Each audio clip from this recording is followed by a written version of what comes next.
الله الرحمن الرحيم. الحمد لله رب العالمين، وأفضل الصلاة وأتم التسليم على سيدنا محمد وعلى آله وصحبه أجمعين. اللهم علمنا ما ينفعنا وانفعنا بما علمتنا، وارزقنا العمل بالإخلاص فيه يا رب العالمين. اللهم إنا نسألك عفوك ورضاك يا عفو ويا كريم. اللهم إنا نسألك رحمتك إنك أنت أرحم الراحمين، وافتح لنا كما فتحت للأنبياء والأصفياء والمرسلين. آمين آمين يا رب العالمين. وبعد، نحن نتكلم في كتاب الإمام ابن الجوزي رضي الله تعالى عنه وأرضاه الذي سماه بحر الدموع.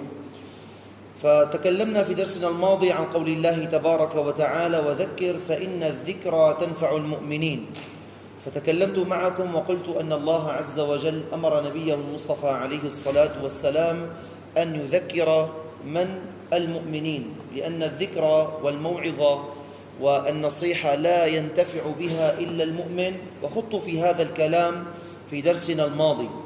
فبعد ذلك هذه الذكرى التي يتذكرها الإنسان عندما يتذكر الإنسان من نبي أو رسول أو داعيا إلى الله عز وجل يقوم بذكر ربه سبحانه وتعالى. فبدأ الإمام يذكر بعض الأحاديث التي ذكر فيها فضل ذكر الله عز وجل، وتوقفت معكم عند حديث النبي المصطفى عليه الصلاة والسلام: قال: من عجز منكم عن الليل أن يكابده، وجبن عن العدو أن يقاتله، وبخل بالمال أن ينفقه، فليذكر الله تعالى. قلت لكم في نهاية الدرس الماضي أن الناس طاقات، كل إنسان عنده طاقة. في إنسان طاقته عالية جدا فهو عنده إقبال على العبادة إقبالا شديدا، في إنسان إقباله على العبادة إقبال بطيء وضعيف. فالنبي المصطفى عليه الصلاة والسلام يقول أن الذي لا يستطيع أن يكابد وأن يعالج الليل ويترك النوم ويترك شهوة النوم ويقوم فيقيم الليل ويصلي قيام الليل أو صلاة التهجد، قال: وكذلك من جبن عن لقاء العدو فما استطاع أن يجاهد مع النبي المصطفى عليه الصلاة والسلام أو يدافع عن أمته ووطنه وأن يدفع البلاء والابتلاء عن الإسلام والمسلمين. وكذلك من بخل بالمال، أي كان عكوفه على جمع المال أكثر من عكوفه على نفقته، قال: فليعوض ذلك، هذا النقص الذي عنده عليه أن يعوضه. واحد جاي لعند الله يوم القيامة لا قيام ليل ولا جهاد في سبيل الله ولا نفقة ولا صدقة، بماذا سيلقى الله تعالى؟ كيف بده يدخل إلى الجنة؟ قال: يعوض هذا النقص في حياته بماذا؟ قال: بذكر الله تبارك وتعالى. لأن المصطفى عليه الصلاة والسلام قال: سبق المفردون. قالوا: ومن المفردون؟ قال: الذاكرون الله كثيرا. لذلك سبق المفردون أي سبق الذاكرون لله، أهل الصلاة وأهل الصيام وأهل الزكاة والحج والجهاد إلى غير ذلك.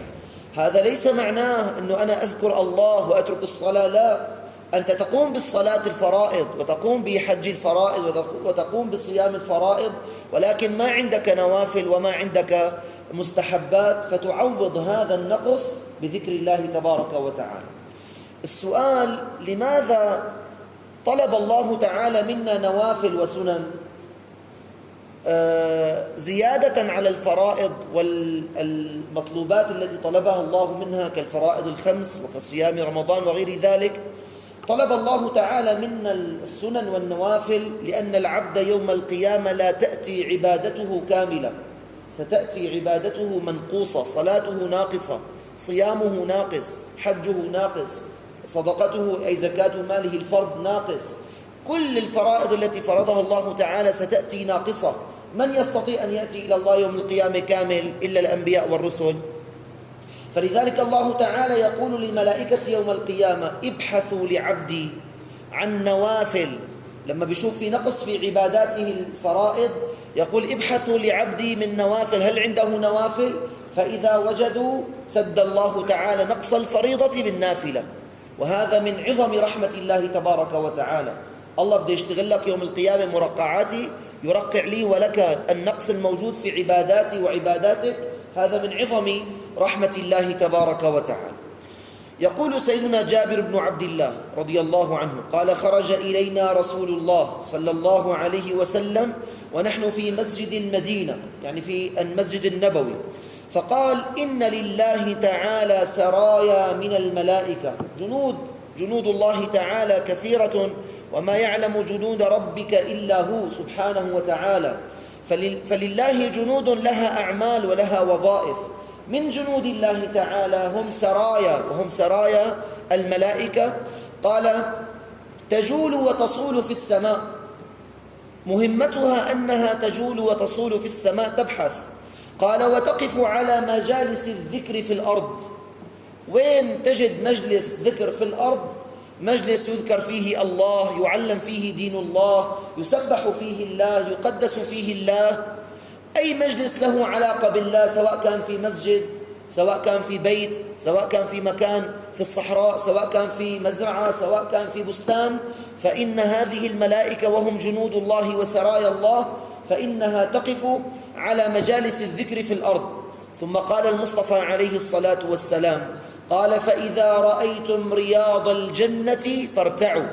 النبي عم يقول للصحابة إنه الملائكة تبحث عن مجالس الذكر، وهم ملائكة ليسوا مكلفين بالعبادة ولا بالطاعة، وليسوا مكلفين بالتكليف الذي كلفنا به، وإنما فطرت الملائكة على طاعة الله، فطرت الملائكة على عبادة الله وتقديس الله عز وجل. ومع ذلك قال تبحث عن مجالس الذكر في الأرض من أجل أن تحضر فيها وتقف على أبوابها. فيقول المصطفى عليه الصلاة والسلام للصحابة الكرام ثم لنا نحن، قال إذا مررتم برياض الجنة، فسمى مجالس الذكر رياض الجنة. قال فإذا مررتم برياض الجنة فارتعوا. ما معنى الرتع؟ الرتع قطيع الغنم عندما يكون ماشيا في الصحراء مثلا، فمر على أرض مخصبة فيها زرع، فيها نبات وفيها ماء، ماذا يفعل الغنم؟ يجلس في هذه الأرض ولا يقوم منها حتى يشبع.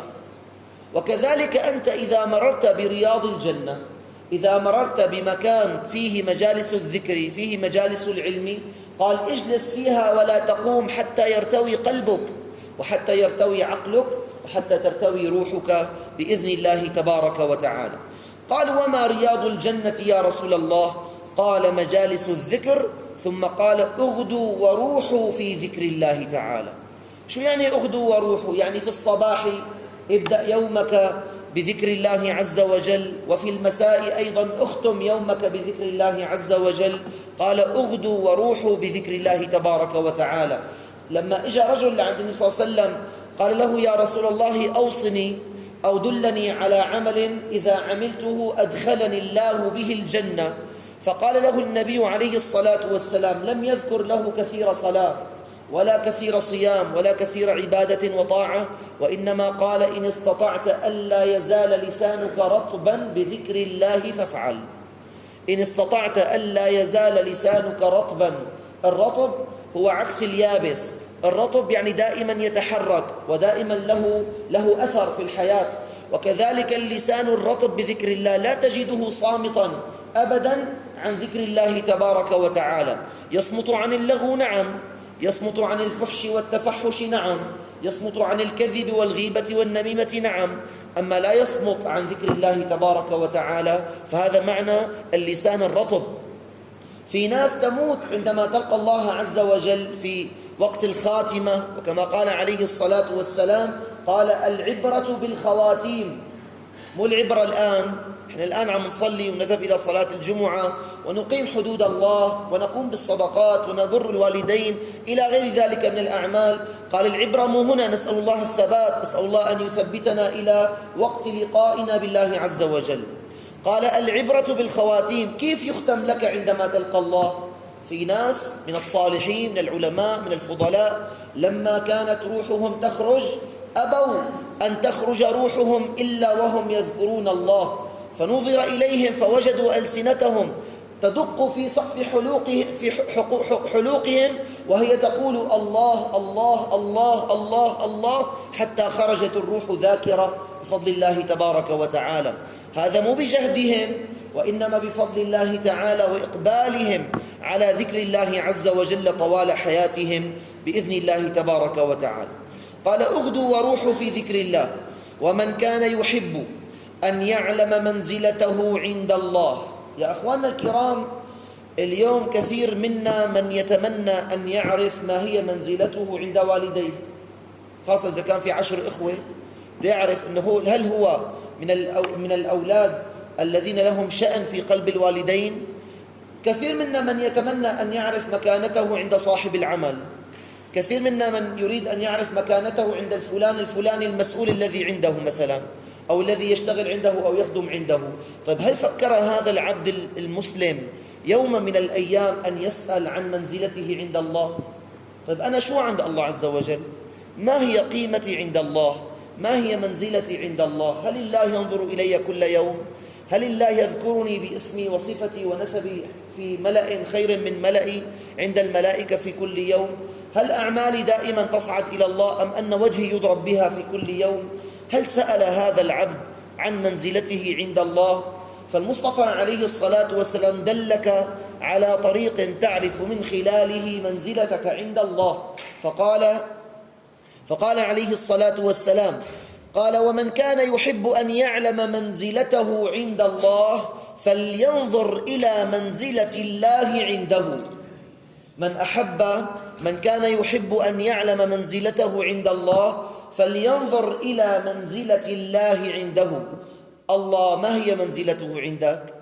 هل الله هو الأول في حياتك، أم العاشر، أم الثاني؟ هل الله هو الأول وفي المقدمة وفي القمة في حياتك؟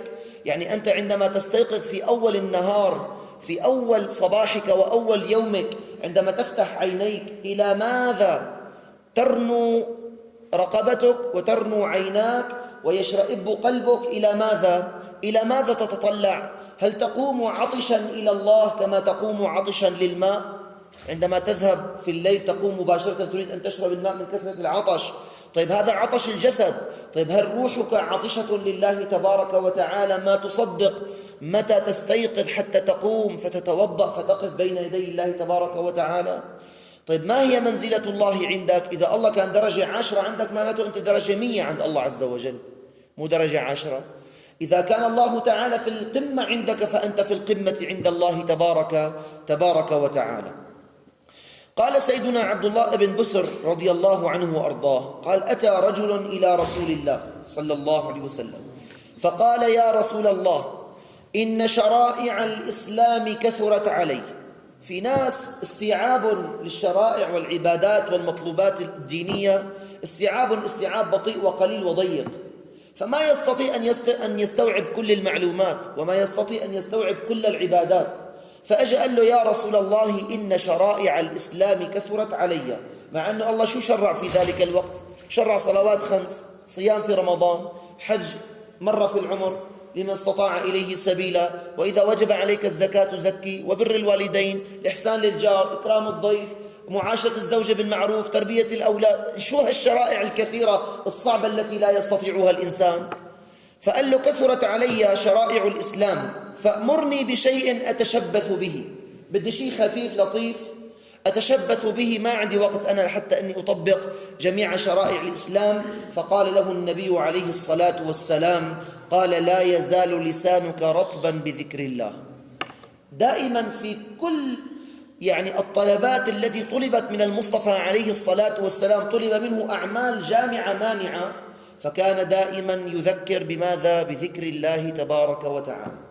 حدثنا مرة ابن شيخنا قال: كنت مرة عند شيخنا عند والده، فجاءه رجل يقول له: حالتي كذا وعم يصير معي كذا. قال له: أوصيك بذكر الله. شو قال له؟ أوصيك بذكر الله. جاء آخر كمان كذلك الأمر، قال له: عم يصير معي كذا عم يصير معي كذا. قال له: أوصيك بكثرة ذكر الله. آخر كلهم يعطيهم دواء واحدا. فإجا ابنه قال له: يا سيدنا، طيب أكثر من واحد جاءوا يشكون لك حالهم مع الله عز وجل، وكل حالة تختلف عن الأخرى. وكنت تقول لهم علاجا واحدا: أكثر من ذكر الله، عليك بذكر الله، أوصيك بذكر الله. قال له: يا ولدي هذا ليس من عندي، وإنما هذا من عند الله تبارك وتعالى عندما قال: ألا بذكر الله تطمئن القلوب. ألا بذكر الله تطمئن القلوب، وتستقر الأحوال وتسكن الأنفس عندما يكون الإنسان ذاكرا لله عز وجل. يا أخواننا الكرام، سبق المفردون. لما قال المصطفى عليه الصلاة والسلام: سبق المفردون، قالوا: ومن المفردون؟ قال: الذاكرون لله كثيرا والذاكرات. المرأة والرجل الذاكرون لله كثيرا والذاكرات. اللهم اجعلنا من أهل ذكرك يا رب العالمين. وقال النبي عليه الصلاة والسلام: قال: ما من يوم إلا وبقاع الأرض تنادي بعضها بعضا. بقاع الأرض يعني الأراضي، قطع الأرض، في دلم، في دلمين، في هكتار، في هكتارين، في كذا. قال: ما من يوم إلا وبقاع الأرض تنادي بعضها بعضا: يا جارة. هذه الأرض تنادي جارتها من الأرض، تقول لها: يا جارة، هل جاز عليك اليوم ذاكر لله تعالى؟ هل مر مرور الكرام عليك اليوم ذاكر لله تعالى؟ فإذا قالت نعم، قال: تبقى تتباهى أمام أختها إلى يوم القيامة.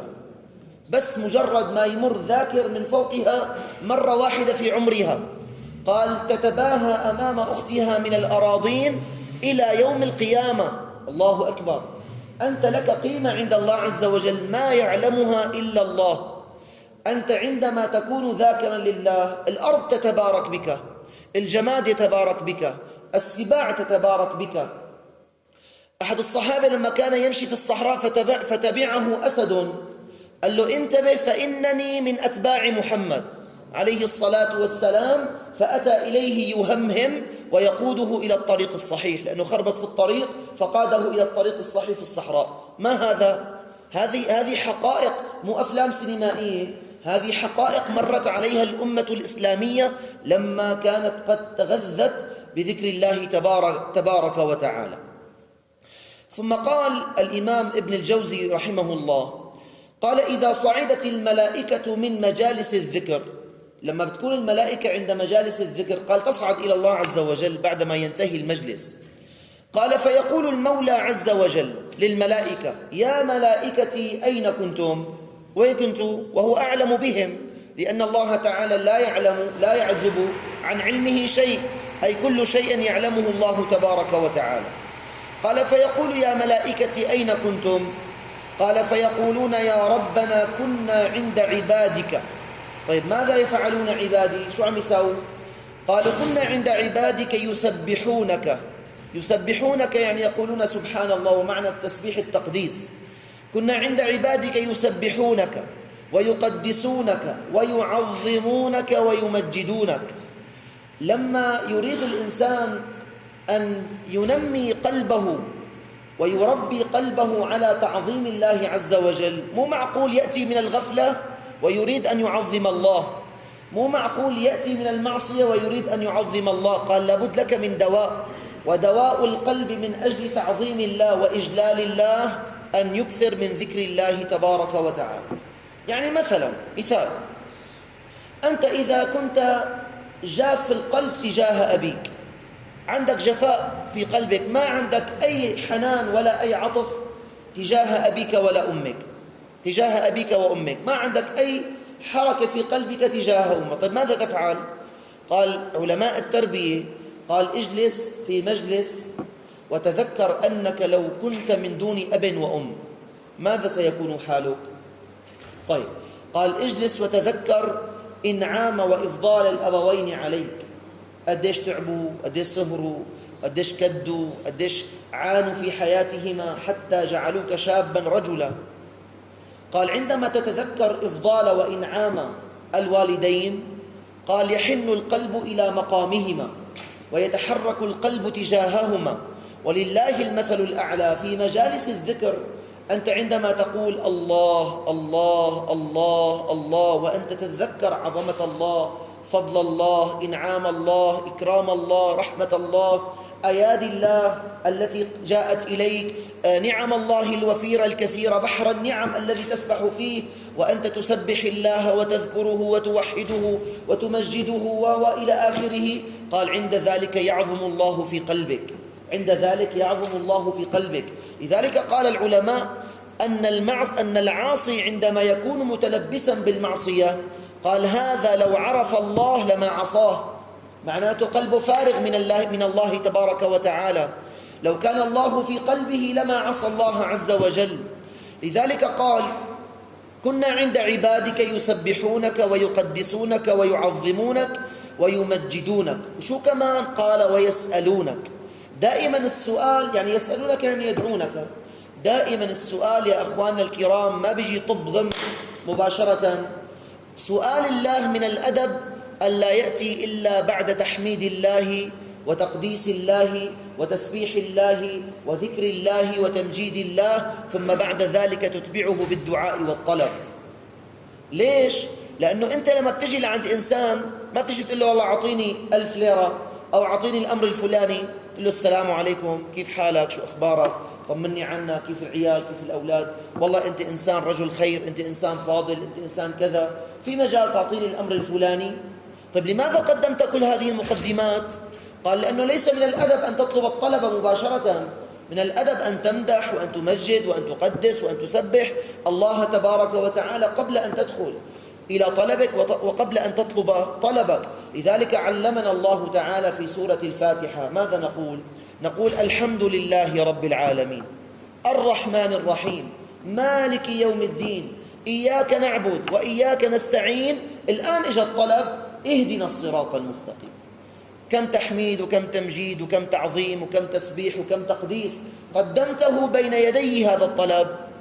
لذلك قال يسبحونك ويقدسونك ويعظمونك ويمجدونك ويسألونك أي يدعونك ويستغفرونك ويستعيذونك، يعني يتعوذون بك ويلتجئون إليك. قال فيقول الله تعالى. طبعا هلأ إجا بعد التمجيد والتسبيح والتقديس إجا السؤال والدعاء. الدعاء ماذا؟ دعاء الدنيا والآخرة. يا رب اكرمني بزوجة صالحة، يا رب اكرمني بمال وفير، يا رب اكرمني بسكن صالح، يا رب اكرمني بأولاد بارين. هذه أدعية الدنيا. يا رب أدخلني الجنة، يا رب اجعل مقامي عالي في الجنة، فهذه أدعية من الآخرة. يا رب اغفر ذنوبي، يا رب كذا. فأنت دعوت أدعية الدنيا وأدعية الآخرة، وأنت تدعو تذكرت أن عندك معاصي وذنوب، فألجأتك هذه المعاصي والذنوب إلى الاستغفار، فتقول يا رب أستغفرك وأتوب إليك. يا رب أنا أعلم أنه أنا ما أستحق تعطيني هذا العطاء وما أستحق تستجيب لي هذا الدعاء، بس أنا عبد فقير وذليل بين يديك يا رب، أستغفرك وأتوب إليك. مشان هيك الملائكة قالوا يسألونك ويستغفرونك. وبعد الاستغفار قال ويستغفرونك، ثم قال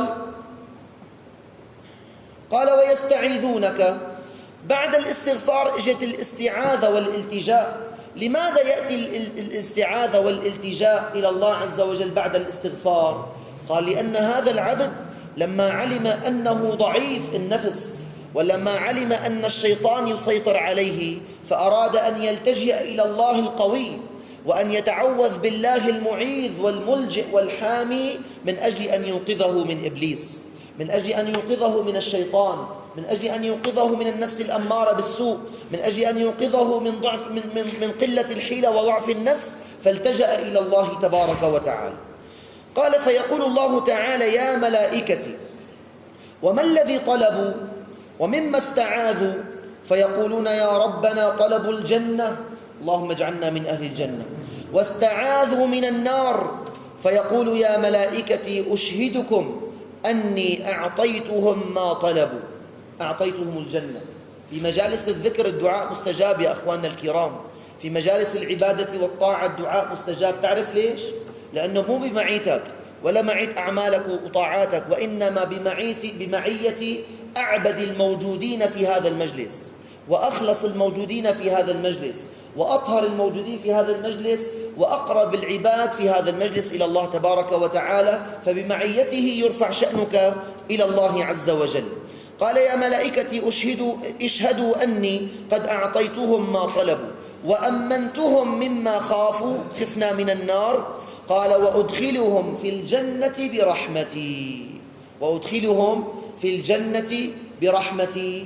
هذا يحصل بعد مجلس الذكر أو مجلس العلم مباشرة بإذن الله تبارك وتعالى. أسأل الله عز وجل أن يجعلني وإياكم من الذاكرين الشاكرين الحامدين، آمين يا رب العالمين. وصلى الله على سيدنا محمد وعلى آله وصحبه وسلم، وآخر دعوانا أن الحمد لله رب العالمين.